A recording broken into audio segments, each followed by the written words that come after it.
Now for the last one is branding. How will your brand be viewed in the next 5 or 10 years? Will it last that long? Are the people that you associate with, are they decent folks? Because the cannabis community essentially was born from a counterculture, you must remember that that's the mindset. Everybody hates corporate shit. Everybody hates evil people. It's not where we want to be. It's not where we want to live, and it's not what we want to allow to prosper, especially in an industry that we helped generate. Now, given the current climate with, children, a lot of the new labeling requirements have been put in place that prohibit things that may appeal to children. And that's the fucked up part, is because we have no... I guess we do have some power over appealing just because of the science behind marketing, but you can't really help what somebody's going to like and not like, especially when adults are, many of us at least, are just really giant kids still. And that's kind of the shitty part, is a lot of the, anything with cartoons and shit, and that's where a lot of the counterculture has lived, has been graffiti, cartoons, animated stuff. Dope ass logos, and a lot of that is being disallowed now. Some of the other things to kind of think about when you're moving forward in your branding are strain names. There's a few different companies and dispensaries that have tried to rewrite history basically and completely eliminate strain names and just go with a shitty grid, like A1, F33, whatever the fuck it is. And it's supposed to be some sort of periodic table type of thing, and it gives you, more of an idea of where a specific strain stands, I guess, on the effect level. Now, don't get me wrong, I think there definitely needs to be a metric for that, and I think that specifically has a place, and it's on the back of the label. That's all. And to be honest, I think it's a fucking fantastic idea. I mean, it would definitely give people a better visual of what to expect, because that's, one of the issues is for cannabis in general, and majority of actually all botanicals, because of our, the differences biologically, they all affect us differently. And that's one of the issues right now, is some sativas will knock people out, and some sativas will get them all speedy and get them paranoid. For other people, indica, and you get the picture. So, again, this is just something to think about. But one of the beauties of weed has been the names. Changing and getting away from some of these crazy names. Cat piss and coke slut and all this other craziness that a lot of it's there because, it accurately describes a strain. Other stuff is there just because there's no other name, and that's kind of the joke behind it, apparently, like coke slut. But you have to realize that there's a reason that certain strains kind of pop off, and it's because you're allowed the freedom to name them. If you just name something, A whatever, 33Q or some shit, I mean, maybe it'll get popular like 409 did. Like the fucking antiseptic spray or disinfectant or whatever. But it's kind of boring. And you just make it a piece of data at that point. There's no creation behind it. There's no beauty to it. And again, right now, you're in the business of creating experiences for people, or that's what you're trying to step into. And as you're moving forward with this branding, being aware of what your customers feel and what the industry already has going, and then how you proceed to step in this, that can really make or break things. Especially, again, right now, even fucking Permit Patty, oh shit. Fucking Permit Patty. So if you don't know, Permit Patty she was like the CEO of some cannabis company, and they were really well known, I guess.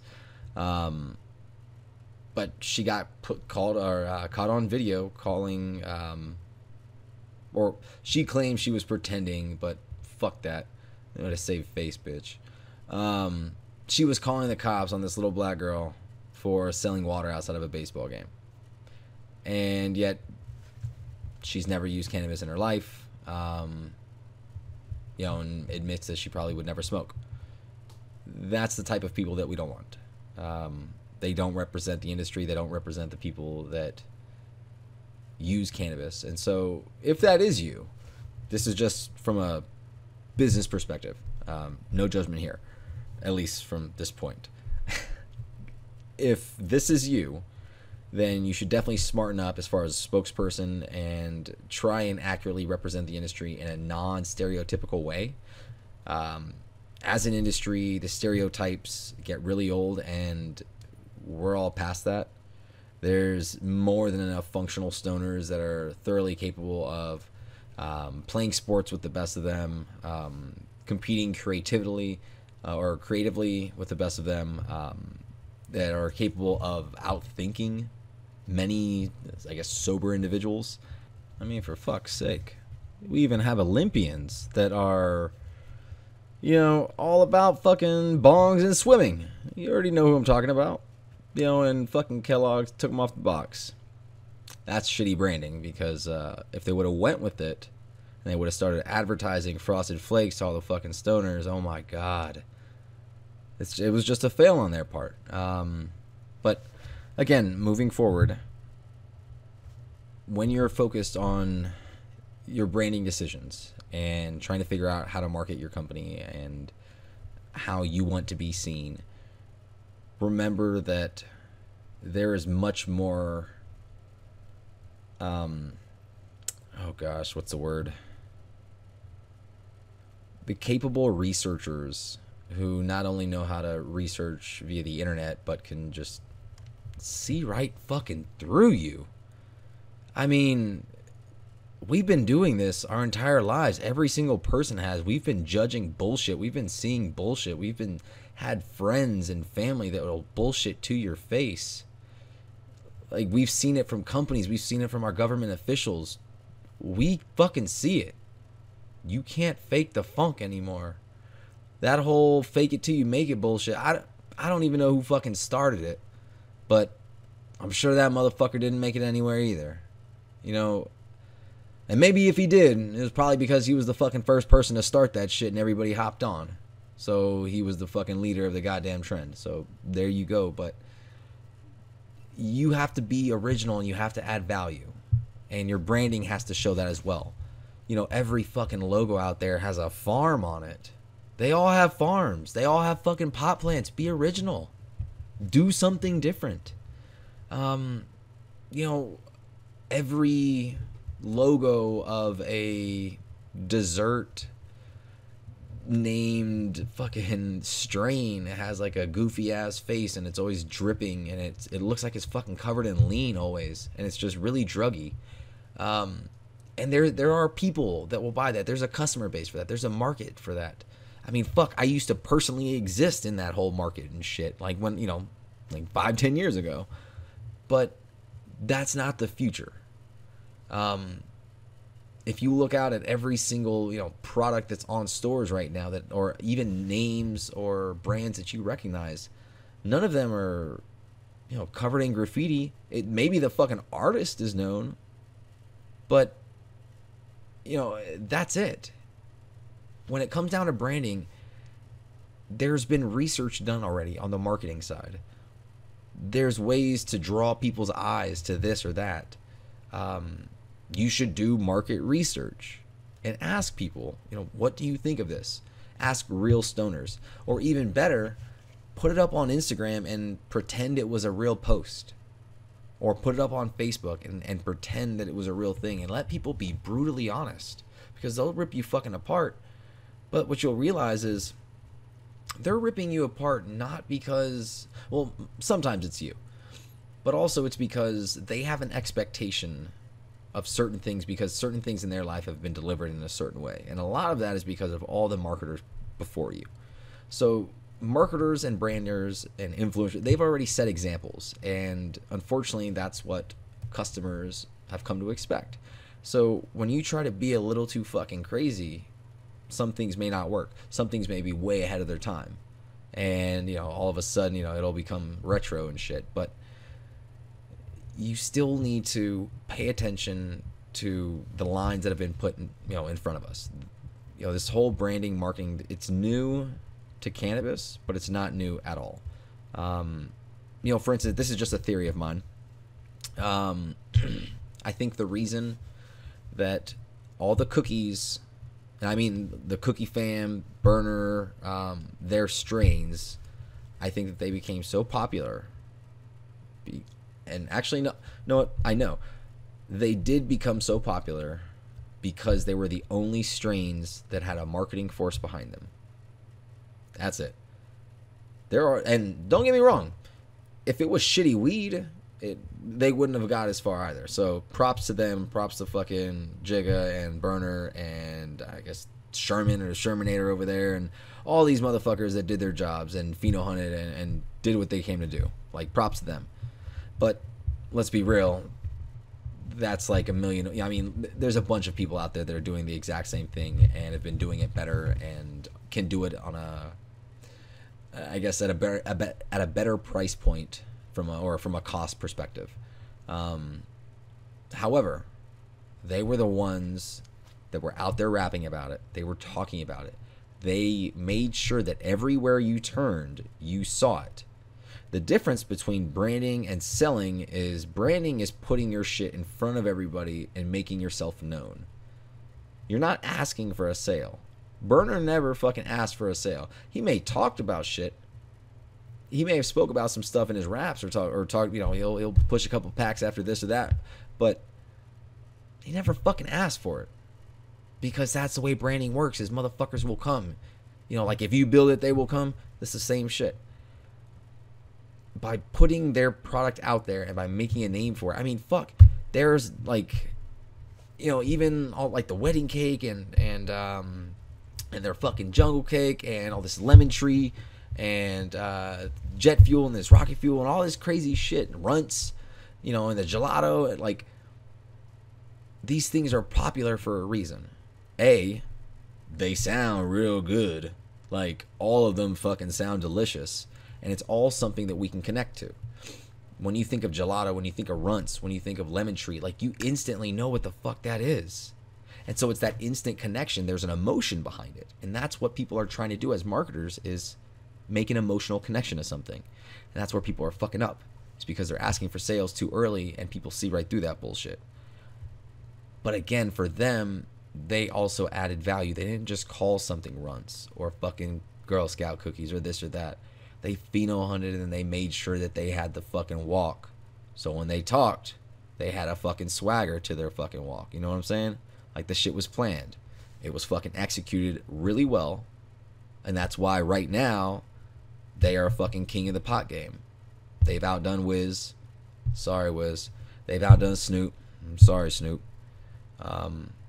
And luckily, Be Real was fucking. I don't know how all that shit worked, because that's not. I don't get into all that bullshit. But Be Real was smart as fuck to be able to link up, because Be Real's always kind of been in the. Obviously, I mean, they've always been in the fucking weed game. I mean, on goddamn, fucking, what is it? Mount whatever more fucking Pop more Rushmore. I don't know. You know what the fuck I'm talking about. For him to basically team up lyrically, he basically decided, okay, I'm going to market my shit while you're marketing yours. And we're going to do cross promotion, because you have different groups of fucking people that listen to your music, and I have different groups of people that listen to my music. But when we put this shit together, all of a sudden it's like they're building a franchise together. And so you now have access to twice the customer base. You now have another person to basically push your shit for you, and you're pushing their shit for them at the same time. So there's definitely value being added, but it's not just the value. There's the plan and the execution. There's intelligence behind it. So with this branding, but even that right now, there's all these different fucking dessert shit and this strain and that strain that, yeah, they got pretty ass names and they'll get you to buy it once. But you know, that's it. It's a good name, and it doesn't taste like anything. And you got. You know, it happens to the best of us. But when you're moving forward with this, right now, what a lot of people have done have been to try and emulate some of the old school stuff. So, like, oh God, what are they called? Oh fuck, I can't even remember the name. People are going back towards like the Jack Daniel whiskeys and old snake oil labels and just very vintage designs. I can't remember what they're called, but it's like the designs on a shield or a flag, whatever. But they're going towards stuff that has essentially stood the test of time, because right now people aren't creative. They're just not. Most people don't know how to be creative because they haven't stretched their mind enough. They haven't tried to think, and they get frustrated when they can't do anything. It's like trying to go to the gym and thinking you're gonna, your first day in, you're just gonna lift, fucking a ton, like a literal, like 2,000 pounds. You're not doing it. But then to get frustrated and to stop, I mean, that's kind of the way that a lot of people's creativity is, and that's why we have just a lot of bullshit. Like, this is a side note. The other day, I was listening to some Curtis Mayfield on Pandora. If you don't know who Curtis Mayfield is, you need to just put on some Curtis Mayfield and get with it, baby. But through the station, you start listening to all these old school jams, and to be honest, I was disappointed because I realized how many of my favorite DJs, Dr. Dre, unfortunately, like a lot of producers, a lot of rappers that were, I loved, and I love the beat and I love their fucking songs. You find out it's not even a sample, it's a fucking ripoff. And to see how famous people are getting just by ripping off something over and over and over again, it's crazy. But at the same time, I've even been given a book that I read, and it was an amazing book, and it's called How to Steal Like an Artist. And it talks about how stealing is different in a sense. Like, if you're trying to take something and take credit, that would be theft. But if you're trying to take influence from something to make it better and make it your own, that's what an artist does. That's what we all do. We all see stuff and we're like, oh yeah, I can fucking put my little English on that shit. I'll make that my own, and out comes our creative little project. All of it, every single bit. It's like the whole telephone game. You tell something one ear and all the way it comes back to something completely different. That's the difference, though. But right now, it's kind of wide open. All of the cartoon stuff has been done. All of it. And that's not really allowed anymore. People have done all the farming shit, and that got, I don't know, maybe it's cute to everybody else, but I see it everywhere, so it got old to me. I think it comes back to simplicity. But it really shouldn't be all about your logo and the way that you do things. It really needs to come with the quality of your product. And the quality of your product, again, is the main reason why the entire Cookie family succeeded. It's because they actually had something that was decent. Now, granted, there's arguments because, well, the Cookies doesn't breed well, or it may have hermaphrodite tendencies, or that's another. What we're talking about is they had weed that smelled like what the fuck they were selling it, and it got me high. And it was pretty as fuck. And so when you check that shit off, and there's music to listen to, like, it's a whole experience. It's a whole fucking experience. You could listen about some weed, you could go buy the weed, and you could smoke the same weed that the rappers are fucking rapping about. That's an experience. That's branding. And then you get the fucking merch and shit involved. Like, all of a sudden, everybody that's wearing your shirt basically paid to work for you. Let me repeat that. Everybody that bought a shirt paid to work for you, because now they're walking fucking billboards. So if you play your shit right, people will literally pay to work for you, but you have to create value. And it doesn't come easily. It's not some shit you can fucking fake, especially in this industry. So, that being said, this is the end of step 1 of how to start a cannabis farm.